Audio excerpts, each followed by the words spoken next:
Why your anointing attracts jealousy, hate, and isolation. If you're losing friends, this may be the reason. Have you ever felt like people turned on you for no reason?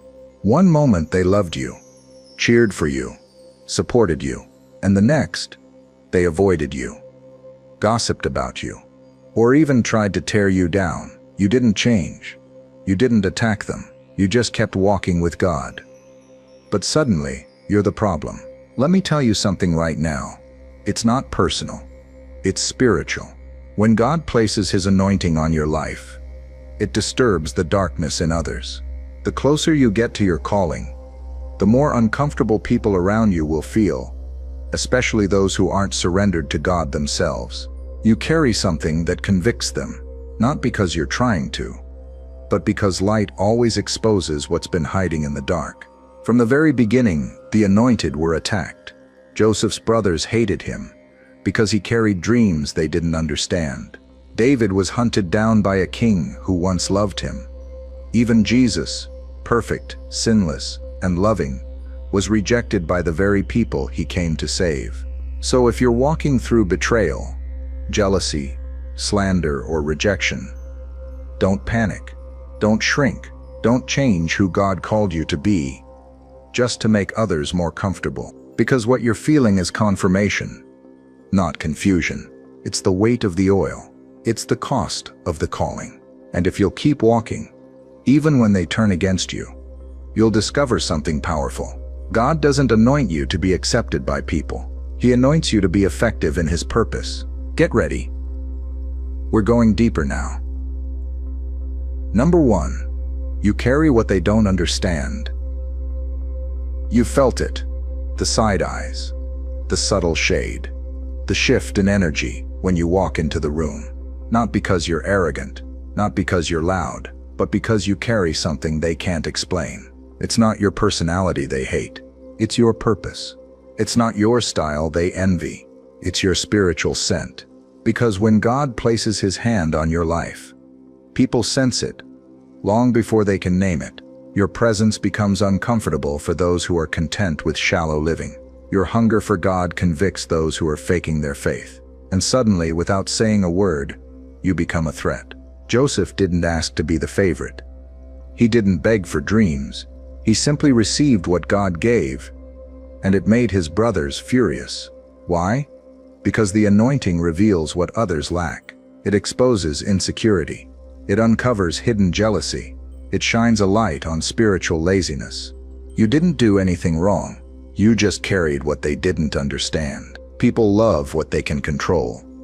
But the anointing is uncontrollable. It doesn't follow man-made rules. It breaks systems. It defies logic. It pulls favor from places you didn't earn. And that's why it offends people who think they deserve what you carry. Listen carefully. You don't need to apologize for the oil. You didn't buy it. You didn't steal it. You didn't fake it. God gave it. And if God gave it, man can't cancel it. You're not crazy for feeling spiritual resistance. You're not imagining it. The enemy sees your potential, and he'll use people to try to shut you down before you even begin. But here's the truth. They don't have to understand your calling for you to walk in it. They don't have to like your fire for you to keep burning. They don't have to clap for you to keep climbing. Because at the end of the day, you don't carry the anointing to impress people. You carry it to impact lives, to break chains, to destroy yokes, to do what religion can't do. So let them talk. Let them misunderstand. Let them walk away. You weren't called to be understood. You were called to be obedient. And the sooner you stop trying to explain your oil to people who haven't seen your crushing, the freer you'll become. The anointing costs, but it's worth it. And this is only the beginning. Number 2, your obedience exposes their compromise. You didn't preach at them. You didn't shame them. You didn't call them out. You simply started obeying God. And suddenly, people started acting funny. Let me be clear.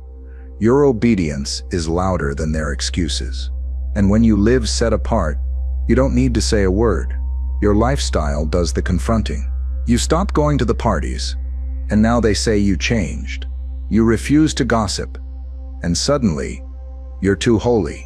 You take your walk with God seriously. And they call you judgmental. Why? Because your obedience is exposing something they don't want to confront. Light doesn't have to fight darkness. It just shows up. And when it does, every hidden thing is revealed. Cain didn't hate Abel because Abel did something to him. Cain hated Abel because God accepted Abel's offering and rejected his. In Genesis 4:4-5, Abel's obedience exposed Cain's rebellion. That's what happens when you start living right. When you stop compromising. When you stop making excuses for sin. When you stop living double-minded. People who are still in love with compromise start feeling uncomfortable around you. And instead of repenting, many will attack. You remind them of what they were called to, but walked away from. You remind them of the conviction they silenced. You remind them of the purity they traded for popularity. And rather than deal with their disobedience, they'll try to discredit your devotion. They'll mock your convictions. They'll minimize your growth. They'll label your fire as doing too much. But remember this, you don't need their approval. You already have God's. The devil hates obedience because obedience opens doors he can't close. Obedience brings breakthrough. Obedience unlocks favor. Obedience shakes kingdoms. So when people turn cold after you start walking in obedience, don't get bitter, get bolder. Because the same obedience that offends them is the obedience that's attracting heaven. Keep going. You're not crazy. You're just consecrated. Number 3, the attacks begin when the favor falls. People will cheer for you as long as you stay beneath them. But the moment God starts elevating you, watch how fast the applause turns into attack. David was a humble shepherd boy. No threat, no drama. Saul loved him, brought him into the palace, let him play the harp. But when favor fell, everything changed. When David killed Goliath and the people started singing, Saul has slain his thousands, but David his tens of thousands. Jealousy exploded. 1 Samuel 18:7 says, Saul loved David's gift until David's favor outshined his own. And don't think that was just a Bible story.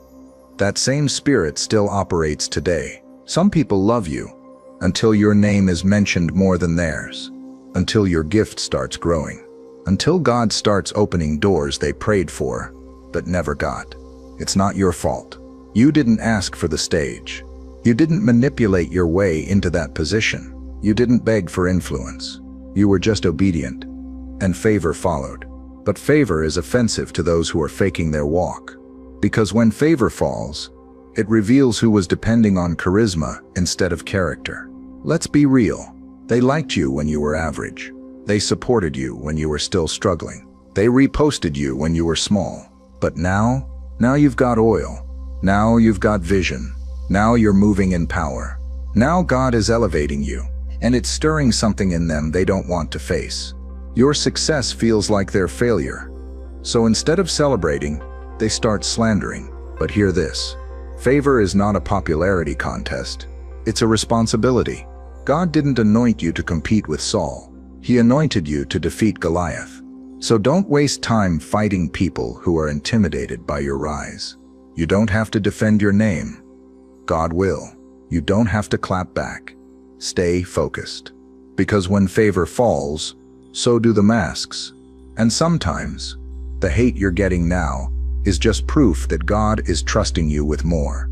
Keep walking. Keep serving. Keep surrendering. Their jealousy is loud, but your assignment is louder. Number 4. God's favor on you reveals the pride in them. The anointing isn't just oil, it's a mirror. When God places His favor on your life, it doesn't just elevate you, it exposes others. And nothing reveals pride like watching someone else get what you thought you deserved. Let's be honest. Some people were fine with your growth until you grew faster than them. They were okay with your calling until it started attracting more attention than theirs. They applauded your obedience until your obedience started producing results they hadn't seen yet. Favor tests hearts. When someone else gets what you've been praying for, your response reveals what's really inside. And for many, that test reveals a deep pride they never dealt with. Pride says, I deserve that. I've been here longer. I'm more gifted. I've suffered more. Why them and not me? But God doesn't pour oil based on who's loudest, oldest, or most visible. He pours oil based on surrender. That's why Saul couldn't handle David. Saul was the king. He had the position, but David had the presence. Saul looked the part, but David had the heart. And when God's favor began to rest on David, it didn't make Saul introspect. It made him insecure. Because favor on someone else doesn't offend the humble, it offends the proud. Let's bring it home. Some of the people turning on you aren't really mad at you. They're mad that you're proof that God can raise someone up without asking for permission. You didn't come from the right background. You didn't have all the credentials. You didn't play the game, but God still chose you, and that's why they're offended. Your very existence proves that God is sovereign, not man. So let them squirm. Let them question. Let them whisper. Because your favor didn't come from their vote. It came from God's voice. And what God ordains, no one can overrule. So stay humble, stay faithful. And remember, when your favor reveals their pride, that's not your battle to fight. God sees, God knows, and God will handle it. Number 5, you become a threat to their system. You weren't looking for a fight. You were just following God. But what you didn't realize is this. Your obedience disrupted their entire system. You see, some people have built entire platforms, positions, and reputations on control, on appearance, on performance, on manipulation. And then you came along. Not with fancy words, not with flashy credentials, but with power. And power that comes from God threatens systems built on pride, religion, and image. That's why Jesus wasn't hated by sinners. He was hated by the religious leaders. They didn't crucify him because he sinned. They crucified him because he wouldn't play by their rules. He healed without asking permission. He taught without being trained in their schools. He set people free on the Sabbath. He challenged their hypocrisy, and they couldn't handle it. The moment Jesus flipped the tables in the temple, he was flipping the system. And you, yes, you are doing the same. You didn't come to conform. You came to obey. You're not interested in church politics. You're not playing popularity games. You're not here to perform. You're here to walk in purpose. And that's exactly why they're bothered. Because your anointing does what their performance can't.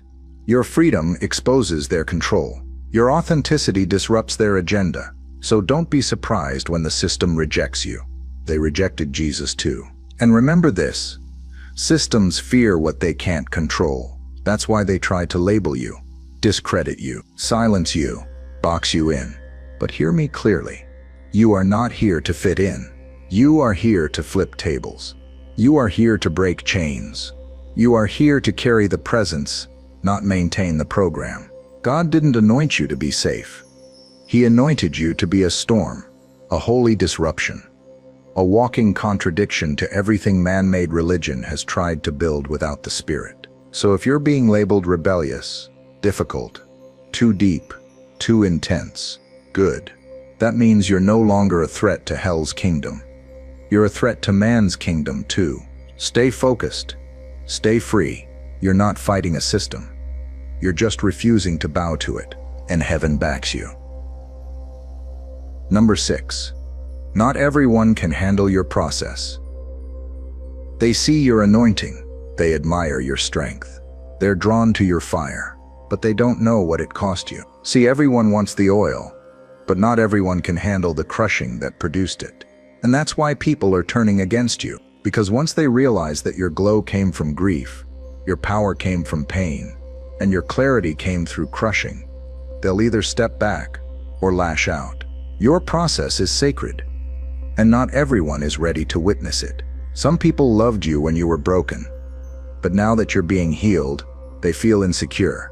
They liked you better when you needed them, not when God started using you. They were comfortable when you were weak. But now that you're rising, It reminds them that they stayed stuck. So don't be shocked when they start distancing themselves. Jesus experienced it too. When he started his ministry, people said, "Isn't this the carpenter's son?" In Matthew 13:55, they couldn't reconcile who he used to be with who he was becoming. Familiarity breeds contempt. They know your past, so they can't accept your purpose. They remember the version of you who struggled, the one who doubted, the one who barely made it. And now that God has pulled you out, they can't handle the new you. Because to accept your anointing means admitting they missed theirs. Let's be real. You've grown. You've matured.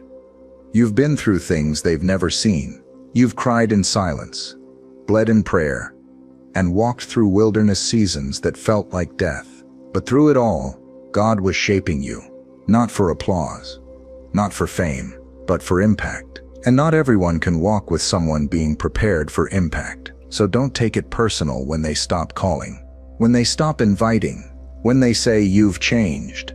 You have changed. And that's a good thing, because the oil on your life now demands a different level of protection. Not everyone can handle your process. And honestly, they weren't supposed to. Number 7, you're set apart, not set aside.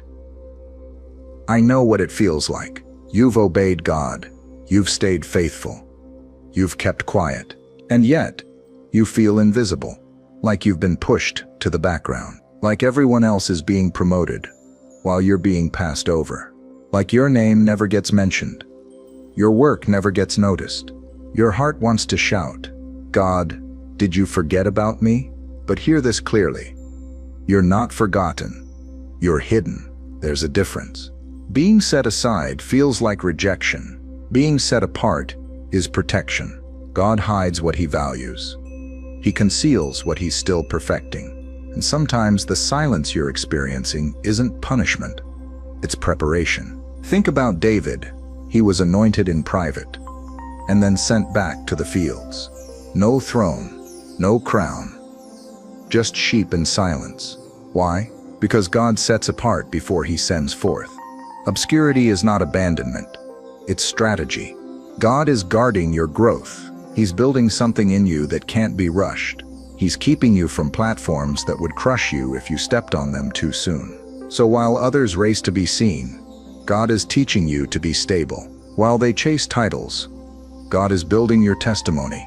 While they perform, God is preparing. You are not being overlooked. You are being refined. Because when the time comes, and it will come, you won't just appear. You'll arrive anointed, matured, and unshakable. And listen, people may have walked away in this season. That's fine. Because where God is taking you, they couldn't come anyway. This season of isolation is holy. Don't despise it. Don't rush it. Don't resent it. Because the very rejection you hate right now is the reason you'll be able to handle the promotion later. You're not being set aside. You're being set apart. God knows where you are. And when the time is right, he'll call your name. Number 8, God uses rejection to reveal your real assignment. Sometimes, the pain of being pushed out is what positions you to walk in your real purpose. You thought their rejection was random, but it wasn't. You thought their betrayal was personal, but it wasn't.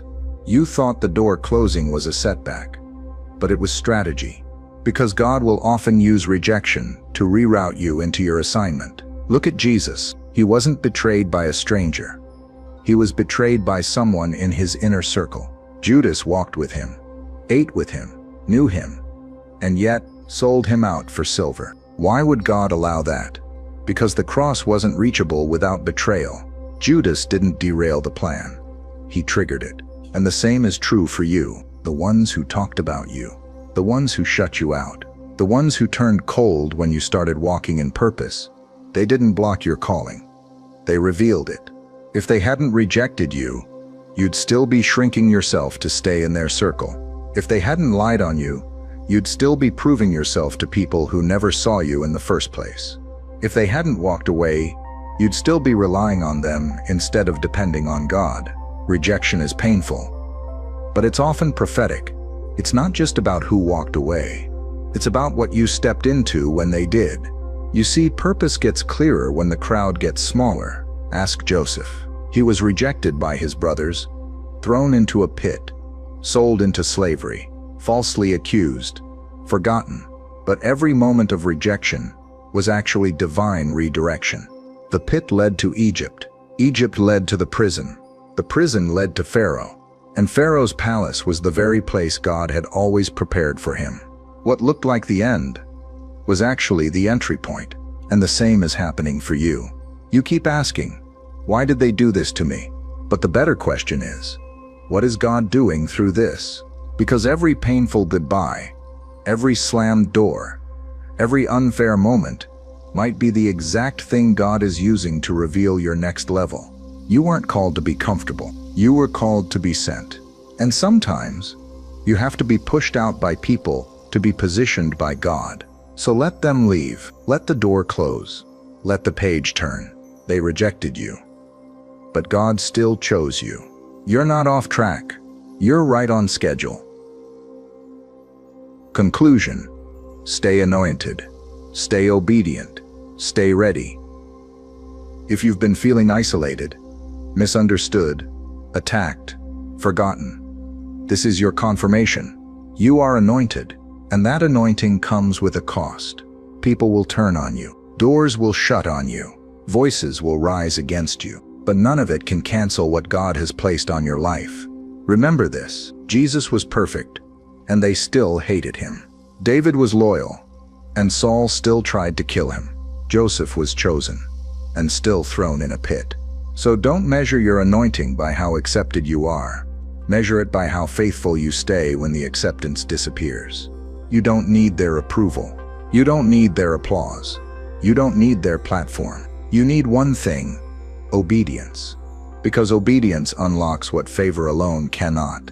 Obedience will carry you through seasons where feelings can't. Obedience is the proof that you're not just called, you're committed. And hear this: God is not done with you. What he started, he will finish. What he promised, he will perform. They may have walked away, but you're still standing. They may have misunderstood you, but you're still moving. They may have doubted you, but you're still anointed.